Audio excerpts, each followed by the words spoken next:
whether you're an introvert or an extrovert, have that mindset going to these events. Find these events, go to them. There's plenty of free ones. You don't have to pay thousands of dollars to go to big, conferences and stuff like that. Start with something small.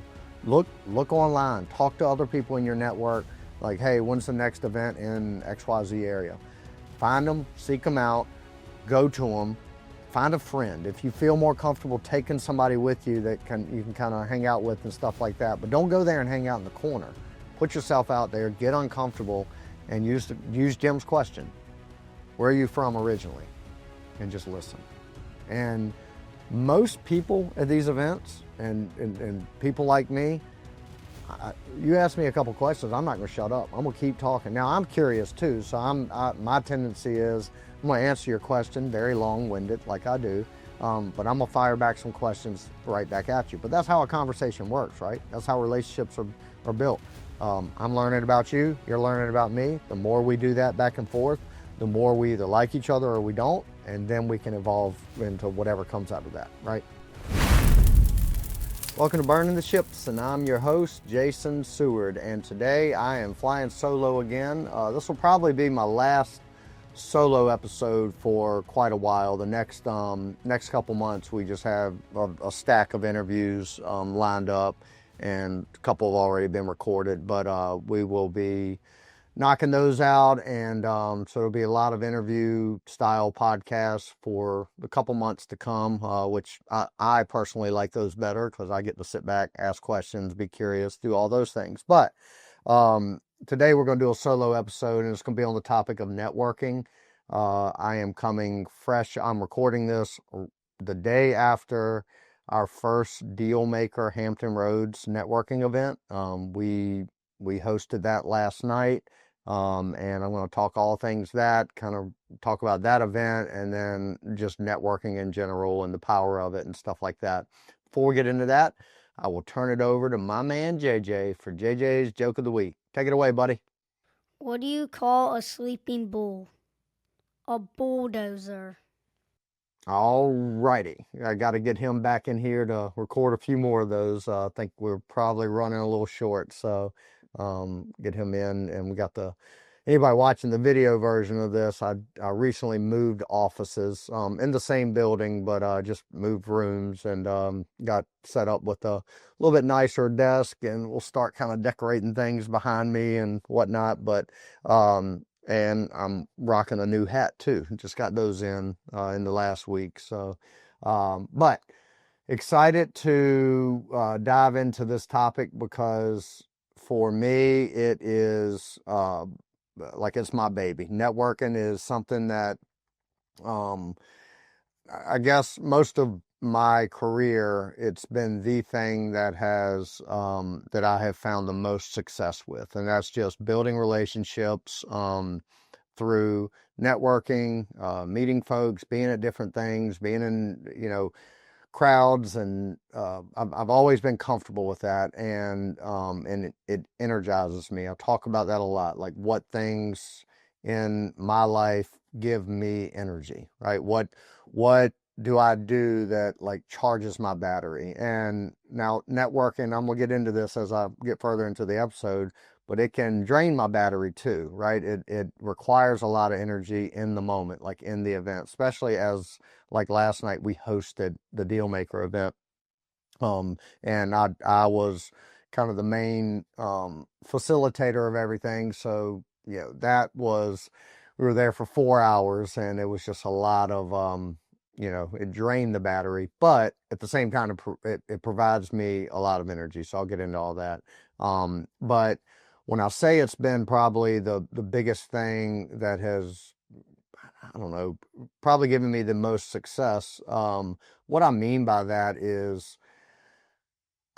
I when I dig deep into who I am and like what I am good at and what skills that I have that I can provide value to folks, there's not many, right? I am not exceptional at many things, right?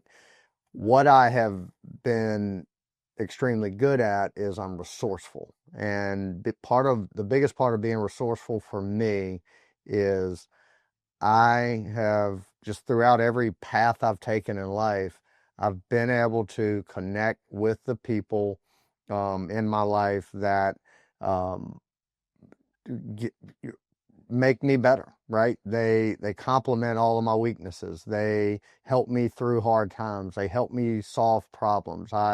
And just through, you know, not being great at a lot of things, I have to rely on those resources and my ability to be resourceful and to connect with people and build relationships so that really in any situation, I have people I can call, right? If I need anything, just through a lifetime of building relationships and networks and networking with people, and doing my part in that, as in like not being afraid to meet new people and get to know them. But the other part for me is showing people that I'm worthy of trusting, I'm worthy of befriending and building a relationship with, because I do what I say I'm going to do. I'm kind to people and things like that. So because of all that, I have built a really vast network of people that anything you name it, if anything that comes up in my life or anybody else near me that, they need something, if they call me, I know who to call to figure it out. I'm not usually the one that's going to figure it out, but I have somebody to call. So, you know, if somebody contacts me and says, "Hey, I need somebody, a dog groomer in the Richmond market." Okay.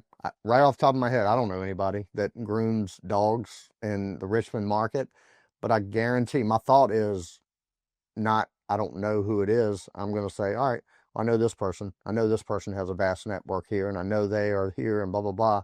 I make a few phone calls and texts, and I have found a dog groomer in Richmond. Now, that's a silly example. The only reason I thought of that example is because right before pulling into this office, 15 minutes ago, before recording this podcast, I passed a mobile dog groomer, and my brain was on that as a business. So that's how my brain works. Sorry. But the point is, there, through my relationships and connections, I've just been able, through networking, to build this resourcefulness mindset where it has proven to be very beneficial to me in my life, right? It has allowed me to figure out a lot of tough situations, figure out how to solve a lot of difficult puzzles and things like that. And again, I'm not typically the one, I get credit a lot of times for being a creative thinker and being able to figure things out and stuff like that. My biggest superpower in figuring things out is I figure out who to call. I figure out who to connect with to help me figure the problem out. I'm not the Superman problem solver all the time, but I know who to call and I know who to lean on and stuff like that. And I've built that over time. So that is kind of leading off this conversation around networking, why it's so important to me. Now, with that, I really enjoy facilitating an environment, right? Being the one that's curating an environment. That goes with everything in my life, right? I think if I have to like reflect, where that comes from, I think it's a little bit of both my mother and my father, right? My dad's passed away, and anybody's followed my story or this podcast knows that my dad and I later in life didn't have the best relationship.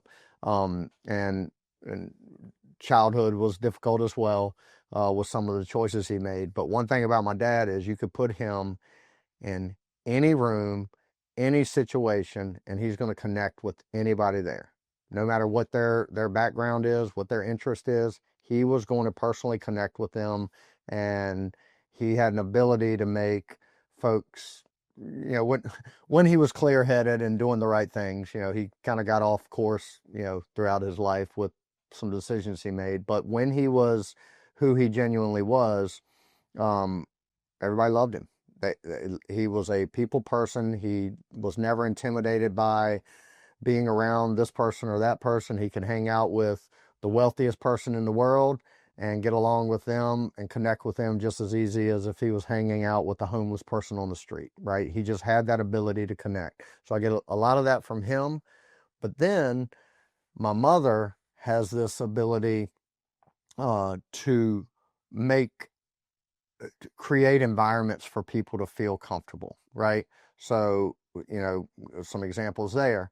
Growing up, we, of all my friend group, we always had the smallest house, right? We did not have a big house. We were crammed into our house a lot of times, and we kind of moved a lot, just given the circumstances. But of all my friends' houses or my friend group and my siblings' friends, our house was always the community place where everybody would want to come and have sleepovers and spend the night. And why is that?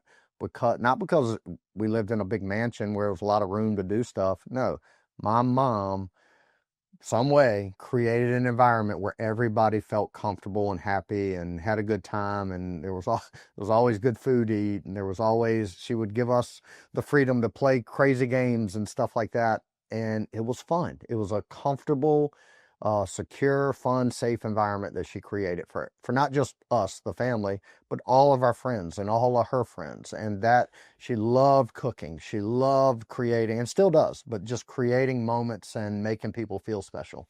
So you combine that I got from her, and then the personality traits that I got from my dad, that leads me to want to always facilitate these moments, right? I love being the one that can create a moment where somebody walks away from and goes, man, that was awesome. That was amazing. I feel so much better. I met this person, or that meal was amazing. That drink was amazing. Those few hours was amazing, and I feel great. I thrive on that. Now, this can be something as simple as doing a cookout at my house, right? People coming over, hanging out at the pool, and I'm grilling burgers, right? It's nothing special there, but I'm doing it. I'm making it. I'm curating that environment. It can be from that to all the way up to something like we did last night, where we had a room of 60 people, and I had to facilitate having the food there and lining up the drinks and the speakers and making sure everybody was comfortable and everybody could hear. And like, I didn't get everything right, but I was super excited the weeks leading up to that, planning it, coordinating it. And then once the lights turned on last night and we were in the middle of it, yes, it was chaotic. I was running all over the place, and my brain was going a million miles an hour. That was my happy place, because I was looking at people having great conversation, and I was throughout the night, people coming up saying, oh, this is awesome, we had an amazing time, great job, blah blah blah. I didn't need that validation, but to see people having a good time and experiencing a couple hours of joy and networking and making new friends and stuff like that because of something that I was able to put together. I I can't think of anything that I do as an adult other than providing for my family, but anything else that provides me with more joy than curating that, right? So what does all this have to do with anything? Well, that is what energizes me. And last night, my eyes, it really hit me hard listening to Jim Ingersoll talk about something when he did. I had everybody come up on stage or on the mic for a couple minutes. And when Jim took the mic, the first question he asked everybody in the room, again, it's 60 people in the room, he asked, I think he said, who here is like me and considers yourself an introvert? And I was shocked that half the room raised their hand. It was about half the room raised their hand. They identified as an introvert. So you got half the people, let's say 30 people in this room,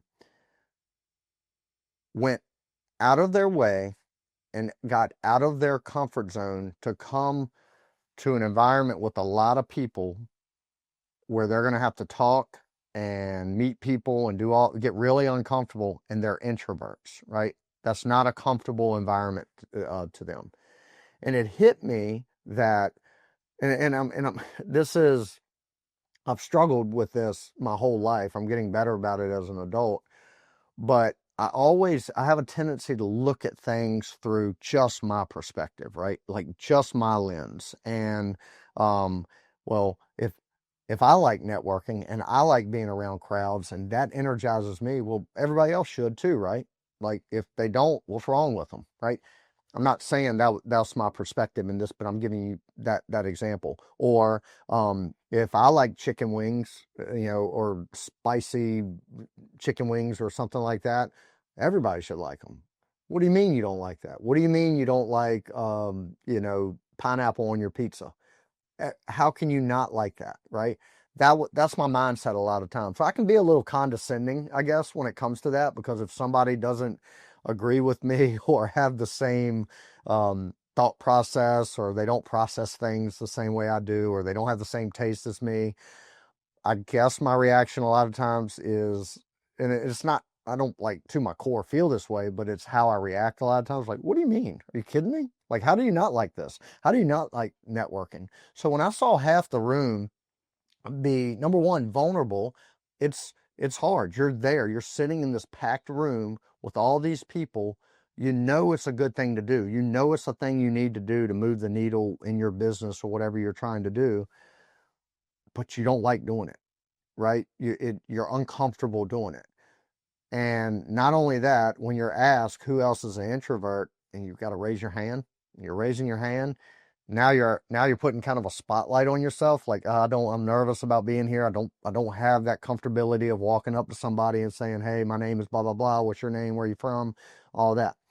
So you're being vulnerable by even being there. You're being vulnerable by raising your hand and saying, I'm an introvert. This is tough for me. Um, and it hit me that this is not the thing that I get most energized from. Half the people in the room, it drains them beyond no end to be in that same environment that it fires me up to be in, right? So that, just that alone, when I saw that, I'm standing up there with Jim, I'm like, huh. And Jim himself, he calls himself an introvert. And now anybody that knows Jim, he puts on events, and he has a huge network of folks, but he's an introvert. Brandon Lindsay, another one, got up there. Brandon is a huge introvert, very shy. You wouldn't know it. He has to get very uncomfortable to not be that way and grow relationships and things like that. But that's not natural to who he is. He's having to force his way into doing those things because he knows how it moves the needle. So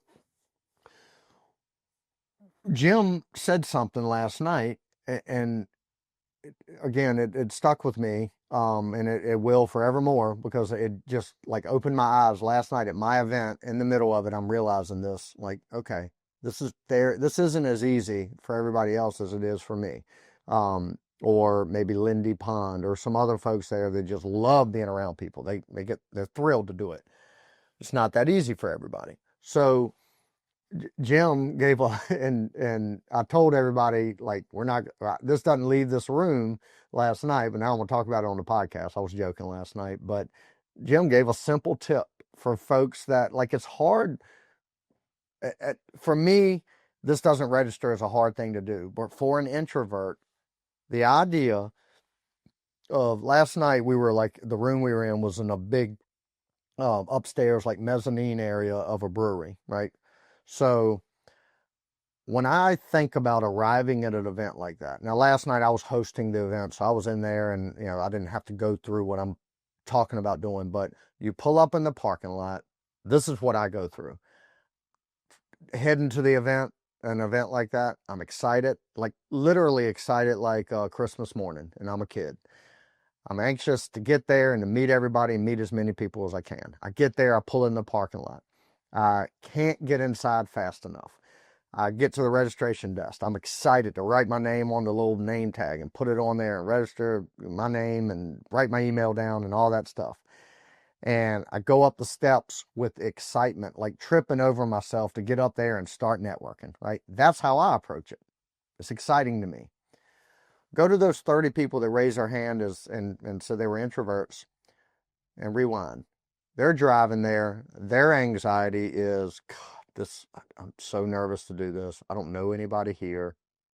I only know so and so. I hope so and so's here so I can just kind of hang out with them. Or maybe, maybe the presenters it'll be all presentation and we get to sit there and just listen to people talk and I don't have to mingle and network. And they're playing all these things in their head, nervous. They pull in the parking lot. Maybe they just got to sit there and decompress for a little bit, take some deep breaths. They walk inside, they hear all the noise upstairs, they're registering, they're like, oh boy.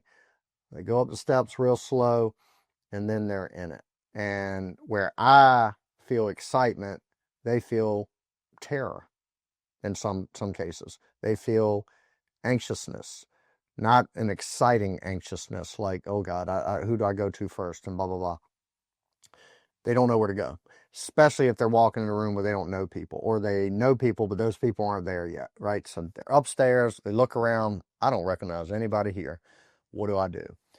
So Jim gave, and this is what he used for years, and he says he still uses it as an introvert who feels that way when he's coming into these big crowds. He'll go up to people, just kind of stand there. How you doing? I'm Jim Ingersoll. I'm Jason Seward. Start talking a little bit, and he, to break silence, he'll say, "Where are you from originally?" Right? Simple question. Right. I naturally ask people that anyway. I wasn't thinking of that. Like, I never think of that as a strategy to start off a conversation, but think about that question. When somebody asks me that, where are you from originally? I'll spend the next 5 minutes talking about where I'm from originally. I'm from Surrey County, born and raised there, small town in Virginia, 6,000 people. I've been there my whole life. Other than a couple years of college, I went away. I built my house there. I lived there with my family. Oh, that's all. So now the introvert that asked me that, I have given them, through me answering their question in a long-winded way, I've given them 5 or 10 follow-up questions that they could ask me. Oh, you're born and raised. Where'd you go to college? You mentioned you went away to. Oh, I went to Radford University. Blah blah blah. Oh, I know so and so. Do you know so and so that went to Radford? Yes. And now we're in a conversation. So that introvert who just had to break the ice with something. Where are you from originally? And I want folks that are listening to this that consider themselves introvert, use this. Try this. Where are you from originally? You broke the ice, you let that person speak, and now as they're speaking, you're curious. Now you're building some curiosity. Oh, you're Surrey, 6,000 people? Really? I was um I grew up in Southwest Virginia, and my town only had a couple thousand people. Cool. Where'd you go to high school? I went here. Blah, blah, blah. Did you play any sports? Yeah, I played baseball. I played basketball. Cool. Now you're vibing. Now you're talking, and now that conversation, just general conversation, will transition into, well, what do you do?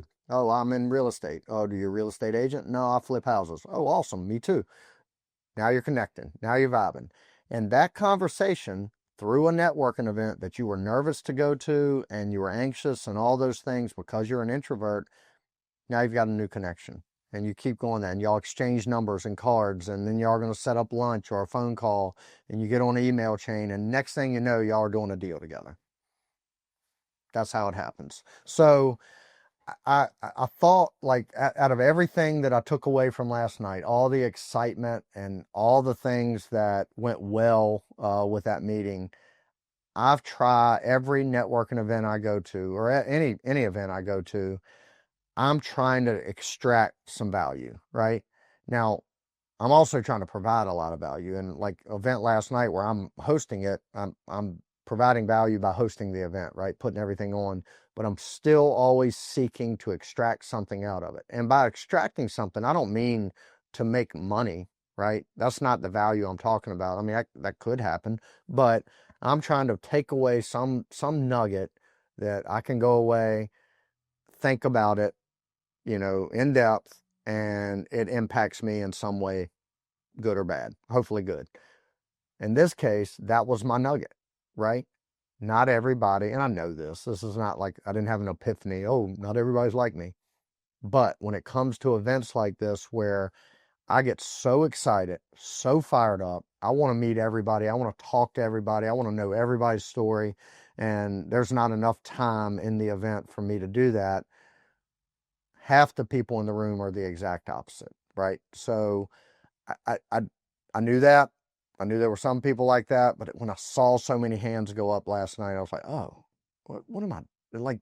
This is hard for them, and they are the ones that are having to get uncomfortable to be here, and it just it kind of reshaped my perspective around these types of events. So where I want to kind of segue into from that is the power of these events. So a lot of people, and you may be one listening to this, but a lot of people do not, they proactively avoid these events because they don't like, um, they don't like that process of getting around so many people and getting uncomfortable and stuff like that. And they have convinced themselves, well, because I'm an introvert and I'm not very good at meeting people, there's just no value there for me, right?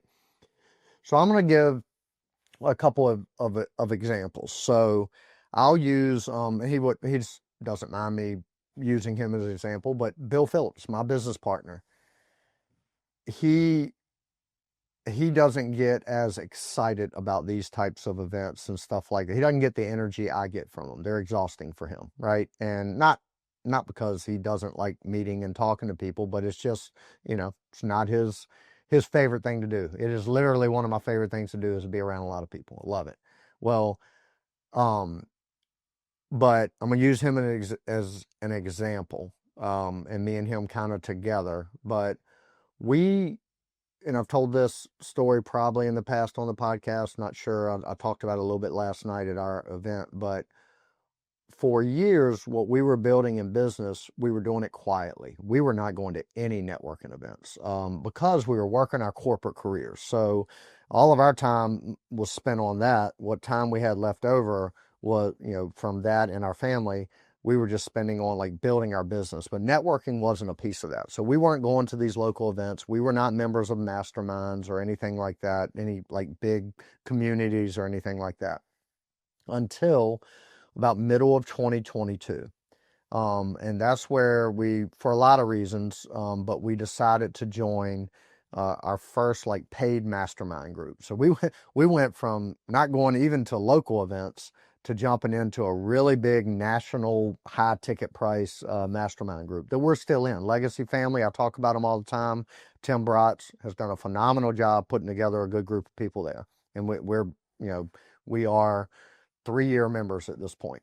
But when we made that decision to join, the very first room we went into, now, again, remember, we had not been to any local events, nothing like that. Now, I did a lot of networking through my sales career and around a lot of people all the time through that. But as it relates to real estate and like our business, I didn't do any of it. No, zero, none, ever. So here we are. We're flying out to Nashville, Tennessee for our first event with this group, Legacy Family. So, October of 2022. Me and Bill. We're business partners doing the same business. We hadn't left our careers yet. Like it wasn't long after that, but we hadn't left yet. We're going to this event, and he's walking in probably like not nervous, but like I don't know anybody, that kind of thing. I'm walking in, energized, fired up. I'm like on a mission to know everybody in this room before the end of this event. Two different mindsets, right? Well, what happened really validated the power of networking. So we go into that room and immediately we start meeting people. And for Bill, he's having to get uncomfortable and do his thing with folks. Me, I'm right in my comfort zone. But both of us walked away with a lot of connections. Then we continued those relationships. And then we went to the next event. Then we both left our careers and we continued going to events. And then we started going to local events.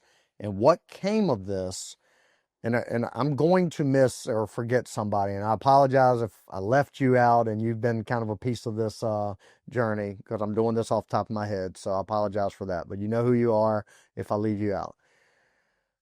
From that point on, 2022, we did not, only business we had was a bunch of rental properties, right? So that's just me and him running them. At that point, I think we had property managers. We weren't managing it ourselves. So yeah, we had a property manager, but that was about it. There was no other like service based things we needed for our business.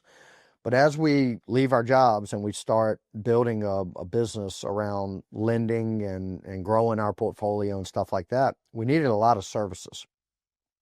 We needed to connect with an attorney that knew SEC, how to start a fund, all the legal things that go into that. What do? Through this networking event, we meet the Vincent brothers, right? We meet them, and our relationship with them did not kick off talking about starting our fund. It started hanging out with them, probably sharing a beer with them or a meal with them or something, cracking some jokes, having a good time, and really learning who they are. Like, all right, these are good guys, and them learning that we're good guys. And I think that first event in Nashville, we had our wives with us, so our families kind of got to meet and stuff like that. And on the back end of that, now it's time to put some legal docs together and really learn from a legal standpoint the next steps of our business that we were starting when the lending. We go to them. We just met them. We're building a relationship with them. We like them. We're going to work with them.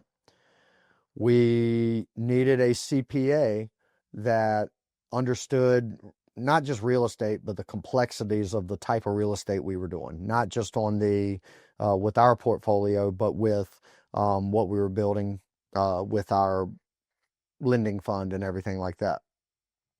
Who do we meet?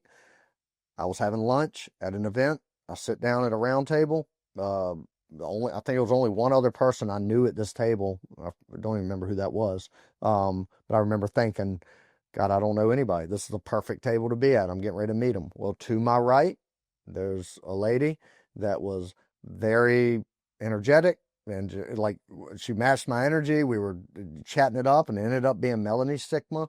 And her family they're out of California. We're here in Virginia. We're 3,000 miles apart, but they have a big tax planning, tax strategy company, and they do all the, tax services and stuff like that. We kind of hit it off, stayed connected. She met Bill. We met her dad, all of that, and became good friends with all of them. And then they became our CPAs. So now they handle all of our tax stuff and all that stuff through a networking event, being uncomfortable, not for me, but, I sat down at a table where I didn't know anybody, and I met the person sitting next to me who just happened to be a CPA. And then now they're our CPA. They handle all of our complex tax stuff that we have to deal with now. Amanda Holbrook. She handled both Bill and I. Like, we had these big 401ks when we left our careers. We didn't know what to do with them. I mean, we knew we had to roll them or do something with them. Well, we found her at a networking event. I remember her coming up to me. It was the first time I had seen someone have, like, I asked for her card or something like that. If you know Amanda, she is no shortage of words, and her and I trying to talk to each other is just blah, blah, blah, blah, blah. We're both just, very active talkers. And so I said, can I get your card? She was like, nope, here we go. She pulls up her phone. She's got a digital business card. She taps my phone. All of a sudden, her contact info is on my phone. I got a form to fill out with my contact info, and boom, there it is. She's in my phone, and I think it was not even 4 days later, 3 days later, she's calling me, emailing, texting. Let's set up a meeting, and before you know it, she now handles all of mine and Bill's self-directed IRAs, 401ks, whatever. And then she taught us how we can use them and the options we have there. Again, a networking event. I met her. Q Patterson. I'm sorry, Q Muldrick. I always forget. She got married since I met her originally to Gunner, but meet her. Everything you guys see on social media, from all the reels you see that y'all think, I get complimented all the time. Y'all doing a good job on social media, putting all that stuff together. I was like, I don't do any of it. Like, I'm the one being filmed. But from there, the Q's team at Legacy Digital, they put it all out. We've been with them for 3 years. They have helped us build our brand. I hate saying that, but that's what we're doing. We're marketing. We're trying to build exposure around what we do in our company. They've helped us build that. And without them, sure, we'd still have a business, we would be maybe where we're at now. I don't know if, if there's a correlation to our scale directly to them, but I do know that a lot more people know what we do and who we are because of the efforts they have put in. Again, Q, the CEO of that company, consider her a great friend. Her and her husband and everybody on her team that I've met, I now consider them not transactional like business people we deal with. They're friends who happen to handle our social media. And um, I'm trying to think of other, because there's 3 or 4 more folks that have helped us. Kelly Garrett, another one. Met her at a networking event. 60AB Capital is a mini rehab wallet, and she helped us build it, right? That doesn't happen without meeting her at a networking event. So where Bill fits into all that, he was a part of this as well. He was the one, he would probably raise his hand as like borderline introvert, probably middle of the road. But he was getting uncomfortable. He was having these conversations, and he was meeting the same people I was, and um, and we developed relationships with them that led to business relationships that have all kind of culminated to make us and build us to where we're at now. All because we got into a room and made an effort to find and seek out and build relationships and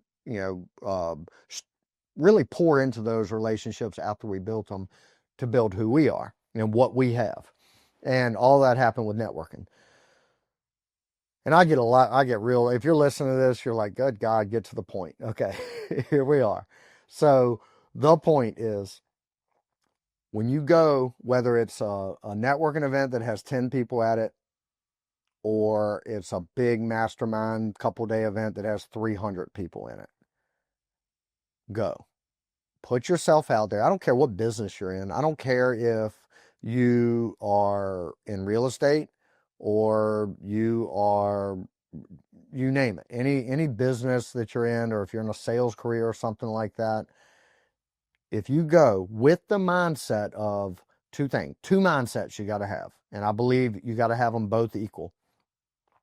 I'm going to go to this event and I'm going to work my butt off at this event to find some value, right? For me, what did I do? I just gave an example of the value I got last night that is leading to this podcast. Half the people out there don't like or not energized by going to those events, but they still were there, right? And so that's the value I got last night. It's just giving me a better kind of reshape my perspective around how I look at how everybody else perceives these events. That's one thing. So where can I extract value, right? I'm going to this event. I'm also going to this event because I have value to give. And whether that's like last night, there were a couple folks there from a junk removal company, right? They're not flipping houses. They're not building houses. They're not doing anything like that most of the people are doing there. They're not lending. They're not, real estate agents. They're removing junk from houses. Well, they know there's a bunch of people in that room that are buying houses, and sometimes they come across hoarder houses that need a bunch of junk removed. Makes sense for them to be there and make those connections. There's no other junk removal companies there, right? He was the only one. And he was in a room of 60 people that at some point are probably going to need a service like his. And he was handing out cards and introducing himself. Who am I going to call next time I have a house that has a ton of junk in it? And I'm 100% going to call the guy that was at this event last night, right? So whether I haven't gotten to know him very well yet, but whether he's an introvert or an extrovert, I don't know. But he was there. And now he's going to be top of mind to everybody he talked to last night if they need some junk removed. That's powerful, right? He came there. I'm sure he gained some value. He met a lot of people there last night, but he provided value. He came there with his logo and his hat. What do you do? Oh, junk removal. Awesome, man. Yeah, blah, blah, blah. And I'm sure he connected with a lot of people there. So he provided value. He extracted value. So what the whole point of this is, whether you're an introvert or an extrovert, have that mindset going to these events. Find these events. Go to them. There's plenty of free ones. You don't have to pay thousands of dollars to go to big, conferences and stuff like that. Start with something small. Look online, talk to other people in your network. Like, hey, when's the next event in XYZ area? Find them, seek them out, go to them, find a friend. If you feel more comfortable taking somebody with you that you can kind of hang out with and stuff like that, but don't go there and hang out in the corner. Put yourself out there, get uncomfortable, and use Jim's question. Where are you from originally? And just listen. And most people at these events and people like me, you ask me a couple questions, I'm not going to shut up. I'm going to keep talking. Now, I'm curious too, so my tendency is I'm going to answer your question, very long-winded, like I do, but I'm going to fire back some questions right back at you. But that's how a conversation works, right? That's how relationships are built. I'm learning about you, you're learning about me. The more we do that back and forth, the more we either like each other or we don't, and then we can evolve into whatever comes out of that, right? That's how humans work. So I'll share a funny story as it relates to last night. I've been excited about this event for 3 years. I've been wanting to do, since I left my corporate career. I wanted to curate a networking event, right? Something that I'm putting on. I get to build it the way I want to build it, fix it as things don't go well, lean into the things that do go well, but create an environment where I see connections being made. And I zoomed out last night a couple times because when I get in the middle of these things, especially as the host or putting it on, I am a chicken with my head cut off. I'm zooming all over the place. I have a tough time sitting still. I want to make sure the pizza's right, and I want to make sure that everybody's got their drink tickets, and I want to make sure the water is filled and the tea is filled and all that stuff. So I'm chaotic. But a couple times last night, one time in particular, I was able to have a quiet moment to myself when everybody was networking. I just kind of got away from everybody and I looked at the crowd. And as I was scanning across, I just see connection after connection being made and conversations going on and people getting very animated in their conversations and people handing cards and putting numbers in phones and stuff like that. And I was standing there, and it was kind of a brief moment, but I was visualizing like those connections that are being made. They're like, from a business standpoint, I'm not gaining any business from that, right? That's not a monetary gain for me. There's no value from a financial standpoint there for Susie and John to meet and then they go on and do business together, right? But the value I get is all of these conversations. There's 20, 30 conversations going on in this room. It's loud and everybody's talking. At some point, one of these or maybe multiple of these conversations are going to evolve into a business partnership, a deal being made. Uh, Somebody's there that's young or maybe not even young, but it's their first event, and they meet somebody that got them into other events, and that evolved to them starting to do business, and they met a CPA and they met an attorney, and now they're flipping houses and they're buying apartments and stuff like that. And it all started at Deal Maker Hampton Roads. And what value do I get from that? It goes back to what I said in the beginning. Just like my mom wants to curate an environment that everybody is comfortable, happy, and they feel loved and appreciated and all that, just like her providing that for me and all my friends growing up. That's the feeling I had last night. I knew that a lot of these conversations were going to evolve, and that's the only reason I'm doing this. I literally, yes, that what will come of it. We'll make some loans from it, right? Some people will be there and see 608B Capital. What do y'all do? We lend money. Great. We'll have some investors come from it. All that's great. I'm not going to sit here and try to deny the fact that that is a motive behind doing this, right? That's one of them, but it's not the main one for me. I love seeing connections being made, and I love curating it. I love facilitating it, and I love the idea, and I see it happen with Jim Ingersoll all the time. The idea of people going up to him and saying, Jim, 10 years ago, I came to a Deal Maker event, and I was, youngest, newest investor in the room, small fish in a big pond, or small fish in a big pond, sorry. And now I am XYZ, and this is going on. And it's all thanks to you curating that event. What does Jim get from that?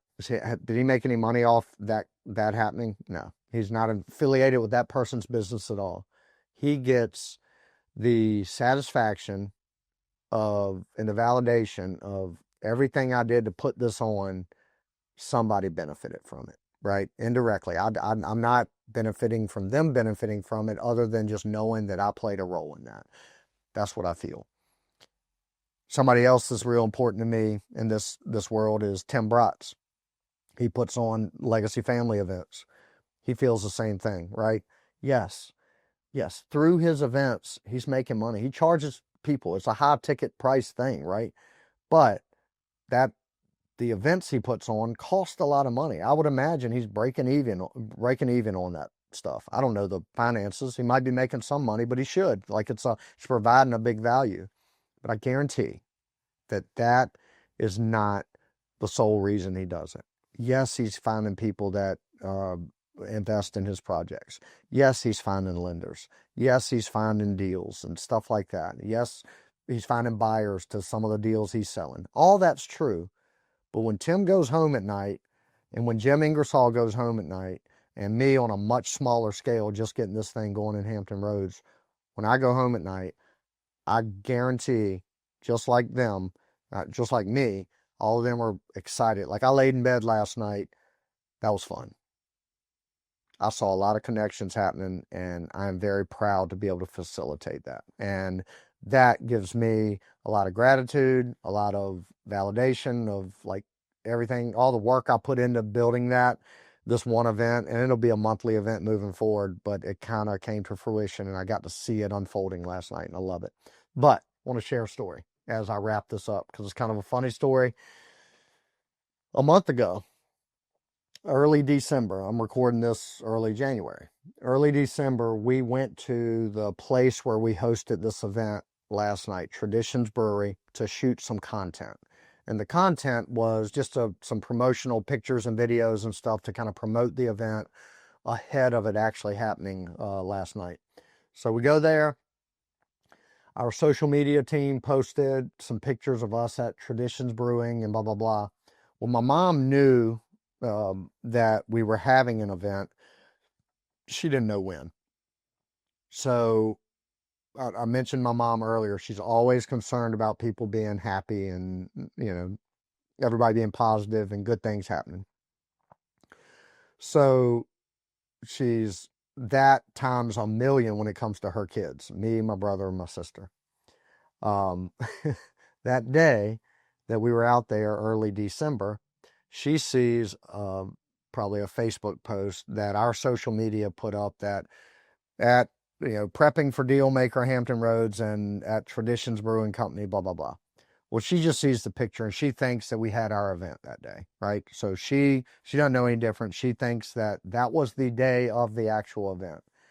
So knowing that I was facilitating that and not really wanting to ask me directly because if it didn't go good, she didn't want to poke at me.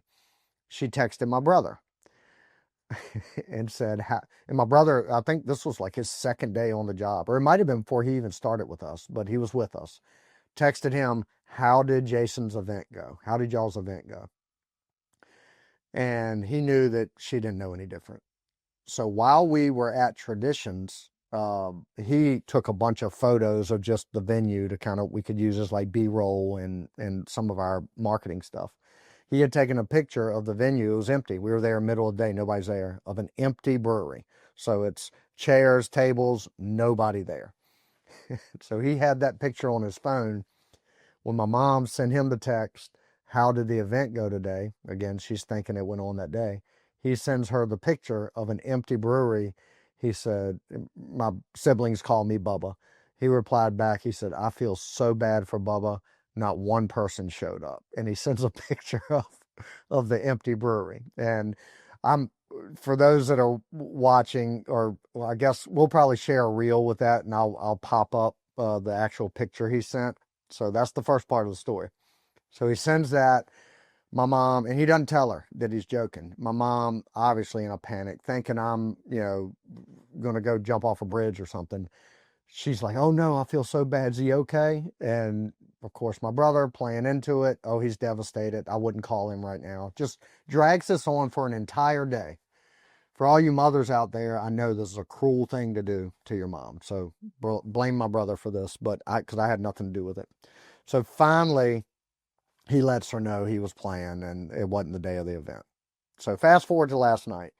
We knew that my mom, she knew it was the event, and I knew that she'd be checking with Brandon.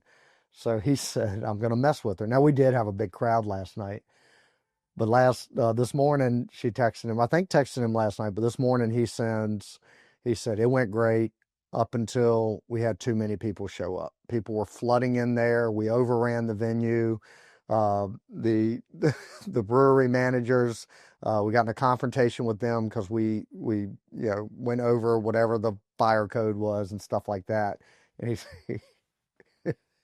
he sends her a picture that he made off Chat GPT with me and Jim Ingersoll and a crowd full of people. It's like 1,000 people on top of each other and stuff like that. When my mom sees the picture, she's old school, doesn't really know much about Chat GPT, and thinks it's a real picture and goes on and on. And her first question was, "Oh no, that's terrible. Did y'all have enough food for them?" If you know my mom, she's always concerned about people eating and being fed. So this is a long way to say we had a little fun. Well, my brother did. I would never treat my mom this way. He's the one that did this, but we had a little fun with her. I'll share those pictures on social media so y'all can kind of see what we were dealing with that story. But that said, I'm a day off of my first networking event that I hosted. I could not be more excited. It went twice as good as I ever imagined it would. We had 60 people in the room. It was fun. We had great speakers, great connections. All that is great. The theme of this podcast is networking. If you haven't been to events like this, get yourself in the room, figure out how you can share value, figure out how you can extract value, go with the intent to do both. If you're an introvert, ask people where they're from originally, start the conversations, and just watch it evolve and watch it grow. That's what we do. I'm an extrovert. It's a little bit easier for me, but realizing that last night, and I already knew this, but just seeing it as people raise their hands, like, God, half the people are not like me, right? 99% of the people are not like me. I got all kinds of stuff going on in my head, but that was a good perspective shift for me last night, and I just wanted to share it on this podcast. So I've been able to drag this on almost an hour, rambling on about networking and whatnot. I hope it provides somebody out there some kind of value. And like I said, this will be our last solo episode for quite some time. We got a bunch of interviews lined up. Excited to bring some new guests on here, talk about some mindset, some entrepreneurship, some overcoming adversity, all that stuff, all that's coming down the road. And we're excited to share it with you. So with that, we're going to wrap up another episode of Burning the Ships podcast, and we'll see you guys next time. Have a good one. Thank you for joining us on another episode of Burning the Ships podcast. As always, we want to thank our sponsor, 608B Capital.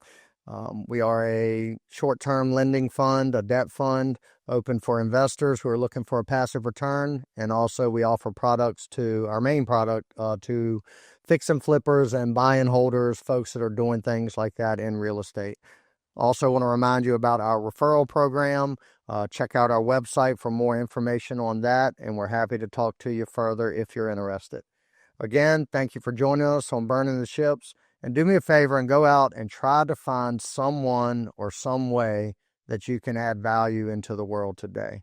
Think through it, zoom out, and try to find where you can add value. I think it'll help wrap up your day, wrap up your week, whatever you're working on a positive note if you constantly think that way. Where can I add value? So with that, we thank you for joining us on another episode of Burning the Ships. Have a good one.